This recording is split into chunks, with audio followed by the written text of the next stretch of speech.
First of all, welcome back to those who've been with us before. Great to see so many familiar faces. Apparently I'm supposed to talk about tariffs, but I couldn't think of a more boring subject to talk about. So if the purpose is to evacuate the room for health and safety, I could just talk about tariffs, but I don't really want to do that. Do you guys remember the first time you heard the expression dead cat, as in throwing a dead cat on the table? Wasn't it around Brexit time? You never heard that? No? Wasn't it around Brexit time that Boris Johnson came up with the idea, if I come up with a really astonishing story, it's equivalent to walking into a room, throwing a dead cat on the table, and everybody would be shocked. So that's what Boris Johnson, he started this expression of throwing a dead cat on the table. We heard that maybe a few times during Boris's reign, but now we're in an era where every single day we're just dead cats are being slammed on the table. And I have a cat as well, nothing against cats. No, I don't want to scare the cat lovers, but we're living in an environment today where the shock levels are just off the charts. And one of those shock levels is this whole topic of tariffs. But just like all the rest of the sensational stories we're seeing, it's going to come, it's going to go, and we're going to probably not remember it in two months' time or so. Now, I will talk a little bit later slightly about the disruption that has on the supply chain, because it does have knock-on consequences. It is a big one, but the one I wanted to impress on you is we actually have bigger mass extinction events for D2Cs out there on a more regular basis. If you look back in the planet, I'll do my David Attenborough here, if you look back in the planet, we've had 4 mass extinction events, but that took 60 billion years for it to happen. In D2C, like almost every year we've got a mass extinction event. If it's not COVID, it's a big container ship getting stuck in the Suez Canal, which caused massive disruptions, much bigger disruptions than what we're seeing now with the tariffs.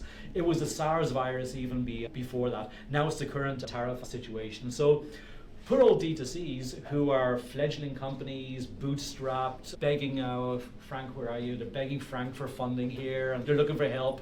They're raising this money, and then all of a sudden then a mass extinction event comes along. All of a sudden there's a COVID, or there's a pandemic, or there's a tariff situation, etc. So really what we need to hail more often and put on a pedestal more often is the role of a CFO, or these days a trendy fractional CFO. Is Freddie? I didn't see Freddie, did he? Sorry. He's not. Do you mind if I put you on a pedestal for a second? No, the unsung hero these days, I believe, in a D2C organization. It's not your cool social media person who's going to post a really cool video. It's a fractional CFO, or the CFO in general, with the help of Frank and Simon and others who have to really navigate these waters. Because let's break down a little bit what's happening with this current tariff situation. It was a huge thing on the 2nd of April, Liberation Day. Tariffs are going up by another 30% and up to 145%, and everybody freaked out. All CFOs, or people holding the money, said, we're not ordering anything anymore. We're holding onto our money to see what's going to happen. Now we all knew it was going to disappear at some stage, and it has deflated. Tariffs are down to 30% for getting into the US, so it has deflated a good bit. But basically what it's caused is, going back to that big evergreen container ship stuck in the Suez Canal, it's caused massive disequilibrium, I think is the word, in the supply chains around the world. Supply chains are very balanced. All those ships leaving Shanghai, they're all planned to be totally full, and when they hit Los Angeles, they're filled up again, and they're all planned to go back full again.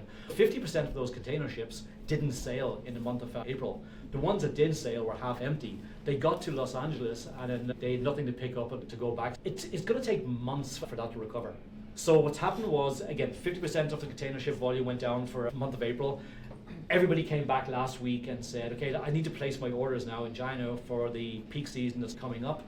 Good luck getting availability, and good luck predicting when that stock is going to arrive. So again, that's caused massive disruption in the network. So it goes back to the unsung hero, the CFO, or the fractional CFO, sensing 2 steps ahead what's potentially going to happen.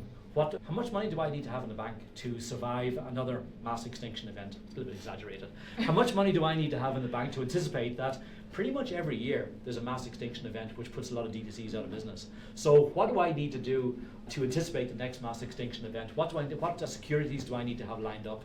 What assets do I have, and liabilities, outstanding liabilities in the business? Because if you can predict the next extinction event, which is, I don't know what it is, but it's coming in the next 12 months. The history is just telling us that. So the more robustness you have built into your business, the more you're going to be able to survive that. So we do live in fun times. I will do a shameless plug for ShipBob at this stage here. Obviously what we're promoting is we've got 60 warehouses around the world.